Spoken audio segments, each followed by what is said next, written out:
గత 5 సంవత్సరాలు వైసీపీ పాలనలో దేవుడంటే భయం భక్తి లేని వ్యక్తిని టీటీడీ చైర్మన్గా నియమించడం, పాలక వర్గంలో కూడా దర్శనాలని వ్యాపారాలుగా మార్చే వ్యక్తుల్ని అందులో మెంబర్స్గా నియమించడం, ముఖ్యంగా రోజా లాంటి వ్యక్తులు ఉన్నారంటే వాళ్ళు 30 మంది 40 మందితో దర్శనాలు కమర్షియల్గా డబ్బులు తీసుకుని మరి దర్శనాలకి తీసుకువెళ్ళటం ఇవన్నీ మనకు తెలిసినయే. అయితే నారా చంద్రబాబు నాయుడు గారు విఐపి దర్శనాలు కూడా తగ్గించి సామాన్య భక్తులందరూ కూడా దర్శనం అయ్యే విధంగా చర్యలు తీసుకుంటా ఉన్నారు.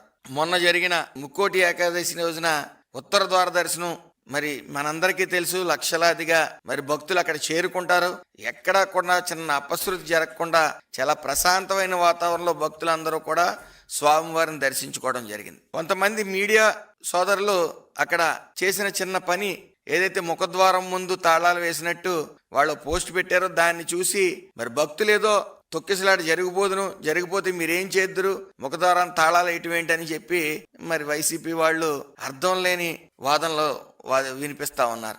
వాళ్ళకి బుద్ధి రాదని చెప్పి పరమ పవిత్రంగా భావించే శ్రీవారి దర్శనానికి గాని, శ్రీవారి భక్తులకు గాని, అలాగే శ్రీవారి ప్రసాదం విషయంలో గాని ఏ చిన్న తప్పిదం జరిగినా సరే అందరి మనోభావాలు వాళ్ళు సొంత ఇళ్లలో జరిగినట్టు, వాళ్ళు స్వయంగా వాళ్ళకే జరిగినట్టు భావిస్తూ ఉంటారు హిందువులందరూ కూడా.